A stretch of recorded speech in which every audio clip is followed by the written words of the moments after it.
Assalamualaikum warahmatullahi wabarakatuh. Perkenalkan, nama saya Dani Sustikoma Irianti dari Stasiun Geofisika kelas 3 Mataram. Nah, saya ini merupakan salah satu peserta diklat PMG Ahli Angkatan 43 yang dilaksanakan pada tahun 2020. Pada kesempatan kali ini, saya akan membawakan presentasi yang dilakukan secara daring di depan rekan-rekan Stasiun Geofisika kelas 3 Mataram. Berikut ini adalah video selengkapnya. Baik, Assalamualaikum warahmatullahi wabarakatuh dan selamat pagi. Pertama-tama, saya ucapkan terima kasih atas kesempatan yang telah diberikan kepada Bapak Ardianto Septiadi SSI selaku Kepala Stasiun Geofisika Mataram serta rekan-rekan dari operasional Stasiun Geofisika Mataram. Pada pagi hari ini saya akan memaparkan mengenai jurnal yang ditulis oleh Saudara Setiadi dan kawan-kawan pada tahun 2017, yakni mengenai earthquake relocation in Molucasi using teleseismic double difference method for tectonic setting analysis.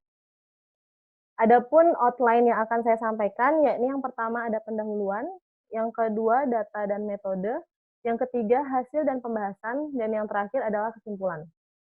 Nah, wilayah perairan Maluku ini merupakan salah satu wilayah di Indonesia yang memiliki aktivitas seismik yang tinggi. Hal tersebut dikarenakan terdapat 3 lempeng makro di tempat ini, yakni lempeng Eurasia, Pasifik, dan Filipina. Di mana lempeng Eurasia dan Filipina ini dia bersubduksi pada arah timur dan barat dari Laut Maluku, sehingga mengakibatkan timbulnya zona subduksi ganda, yakni busur Kepulauan Sangihe dan juga Halmahera. Hal inilah yang menyebabkan peneliti atau penulis ini mengambil penelitian mengenai studi tektonik di wilayah Laut Maluku. Nah, menurut Rohadi 2017, hal yang dapat dilakukan untuk mengetahui tektonik setting di wilayah tertentu yakni dengan menggunakan data dari hipocenter gempa bumi, di mana penentuan hipocenter gempa bumi yang akurat ini merupakan salah satu syarat yang harus dipenuhi agar mendapatkan hasil dari tektonik setting analisa yang akurat dan tepat di wilayah tersebut. Oleh karenanya, perlu dilakukan yang namanya relokasi hipocenter gempa bumi. Nah, adapun data dan metode, yakni yang data yang digunakan, yakni data hipocenter gempa bumi yang diambil dari katalog gempa bumi BMKG pada rentang waktu 1 Januari 2009 hingga 12 Juni 2016 dengan jumlah data sekitar 9.006 event.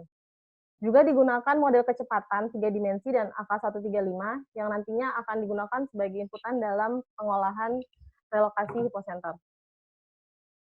Selanjutnya, metode yang digunakan oleh penulis yakni teleseismic double difference dengan menggunakan software TeleTomoDB yang diperkenalkan pada tahun 2010 oleh Pesicek dan kawan-kawan. Nah, metode ini sendiri merupakan pengembangan dari metode sebelumnya, yakni double difference, dengan prinsip yang sama, namun dengan menambahkan untuk teleseismic ini, prinsipnya ini dia menentukan repet dan menghitung waktu tempuh pada spherical earth dengan menggunakan penjejakan sinar gelombang pseudobanding. Adapun hasil yang diperoleh untuk memvalidasi apakah hasil relokasi yang telah dilakukan ini memiliki hasil yang baik, maka dilakukan uji distribusi frekuensi residual waktu tempuh. Nah, di sini dapat terlihat bahwa ada 2 grafik. Grafik pertama ini menunjukkan distribusi dari frekuensi residual waktu tempuh yang pada gempa bumi sebelum direlokasi. Dan yang kedua menunjukkan setelah relokasi, frekuensi residual waktu tempuhnya ini mayoritas hampir semuanya mendekati 0, di mana hal tersebut mengindikasikan bahwa hasil dari relokasi yang telah dilakukan memiliki hasil yang cukup baik.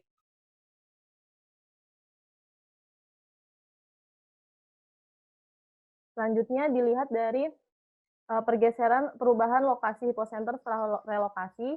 Ini dapat dilihat dari 2 diagram yang ada di slide. Yakni yang pertama adalah yang sebagian kiri merupakan diagram kompas, di mana diagram kompas ini panah yang berwarna biru menunjukkan total gempa bumi yang bergeser, yang lokasinya bergeser setelah dilakukan relokasi. Nah, untuk angka-angka yang berada di luar lingkaran grafik ini merupakan jarak dari pergeseran gempa bumi tersebut. Nah, dari penelitian ini diperoleh hasil bahwa ada sekitar 7 gempa bumi yang mengalami pergeseran lokasi lebih dari 20 km. Kemudian yang kedua ya ini diagram Ross. Nah, kalau untuk diagram Ross sendiri, ini sebenarnya lebih menunjukkan arah dominan dari pergeseran gempa bumi yang telah direlokasi. Nah, kalau dilihat dari diagram yang diperoleh dari penelitian ini, blok berwarna biru ini mayoritas atau dominan bergeser ke arah timur dan barat, di mana arah timur dan barat ini merupakan lokasi adanya busur Kepulauan Sangihe dan juga Halmahera. Selanjutnya, ini merupakan tampilan dari peta seismisitas ya sebelum dan setelah relokasi di wilayah Laut Maluku. Nah, kalau dilihat secara sekilas, peta ini sebenarnya tidak memiliki perbedaan yang sangat signifikan. Namun, setelah yang sangat signifikan, nah oleh karenanya diperlukan peirisan penampang untuk mengetahui pola subduksi lebih lanjut di wilayah-wilayah tersebut. Di sini penulis melakukan irisan A, B, dan C, di mana A ini di wilayah utara dari Laut Maluku, B ini di tengah-tengah, dan C ini di bagian selatannya. Nah, ini merupakan yang pertama, irisan vertikal segmen A, di mana sebelum relokasi diketahui bahwa gempa bumi dangkal yang terjadi di wilayah Laut Maluku ini terjadi di sekitar di pertengahan lempeng Laut Maluku. Dan ditemukan juga pada kedalaman 300 hingga 500 kilo, ini ada free earthquake zone, di mana hampir tidak ditemukan adanya aktivitas seismisitas di sini. Kemudian setelah dilakukan relokasi, kedalaman gempa buminya yang berada di tengah lempeng Laut Maluku ini lebih menyebar dan lebih bervariasi, dan juga diperoleh data bahwa untuk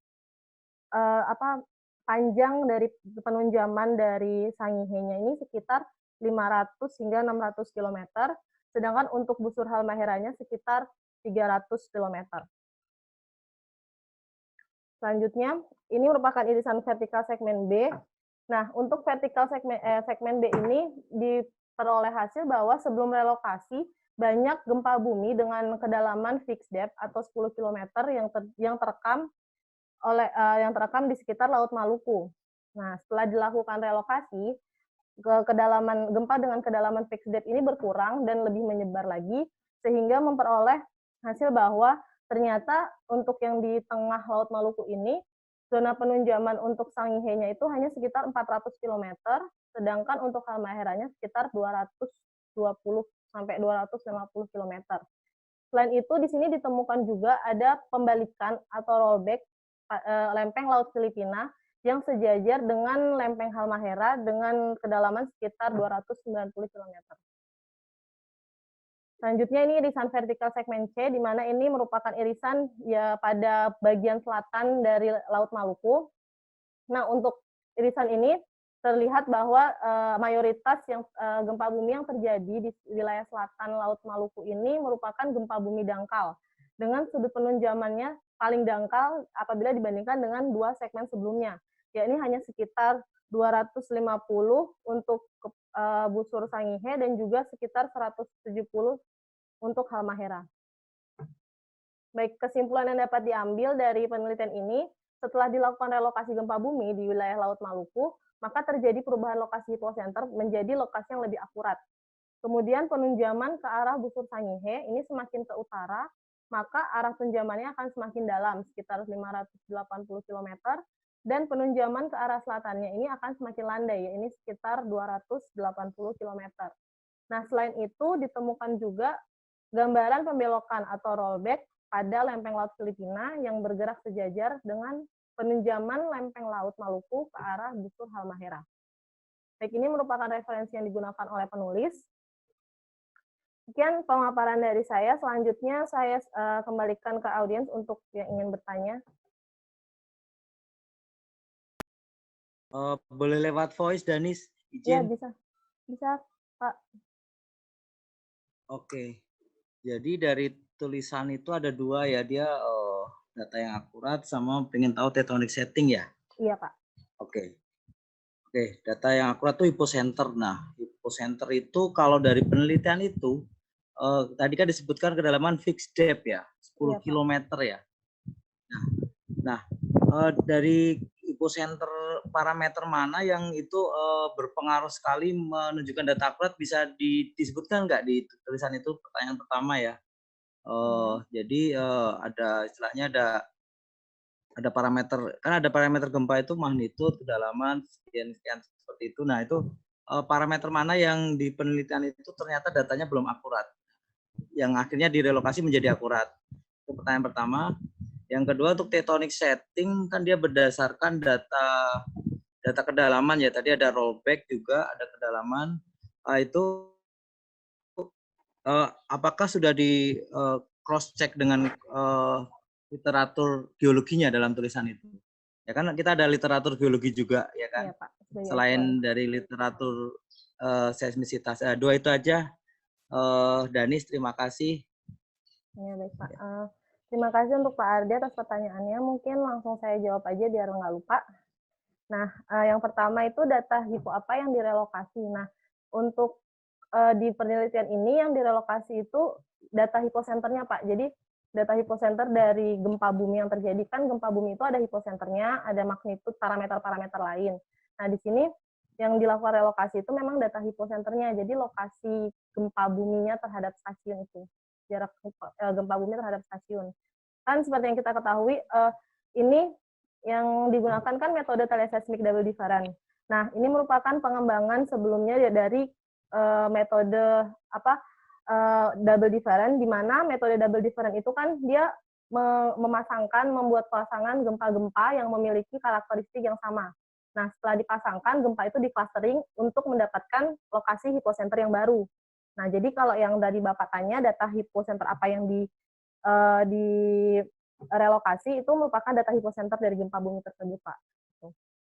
Terus kalau untuk yang kedua, untuk tectonic settingnya, kalau menurut yang ada di paper ini, di sini dia sudah menggunakan acuan, Pak. Jadi dia menganalisis ini berdasarkan acuan yang telah ada. Jadi dia sudah mengetahui bahwa di wilayah Laut Maluku ini dia memiliki tectonic setting seperti apa. Jadi untuk lebih menganalisis, jadi untuk membenarkan atau validasi, dia menggunakan metode ini untuk melakukan validasi terhadap apa yang telah disebutkan tersebut. Gitu. Jadi ini lebih ke kayak analisis, bukan untuk seperti penemuan baru untuk tectonic setting di wilayah tersebut.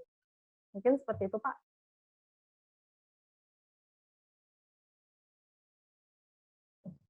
Oke, makasih Danis. Jadi ini menggunakan data katalog BMKG 2009 sampai 2016 ya? Iya, Pak, benar. Oke.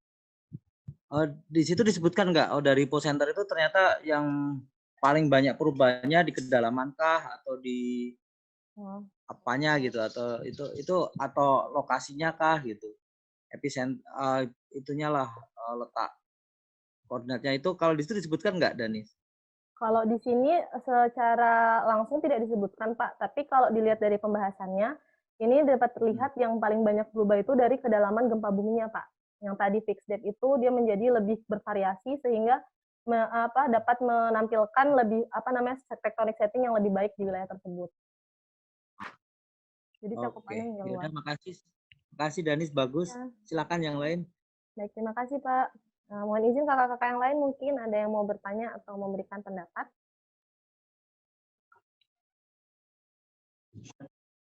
Halo Mbak Danis, saya mau nanya ya. Ya, silakan untuk Pak. Apa sih kelebihan metode teletomodidi ini dibandingkan relokasi hipodidi yang biasa itu? Terima kasih. Baik, untuk pertanyaannya terima kasih. Nah, untuk kelebihannya sendiri, ini kalau untuk teletomodidi ini dia lebih detail hasilnya, dan hasilnya lebih baik karena dia bisa menggunakan data lokal, regional, dan juga data teleseismik atau data global.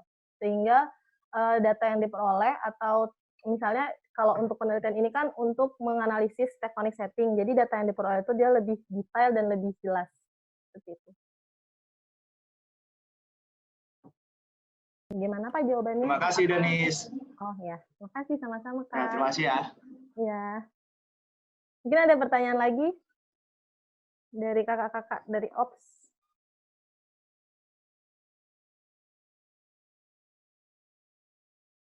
Baik, kalau tidak ada pertanyaan lagi, mungkin saya cukupkan ya Kak dan Bapak. Oke. Ya, siap.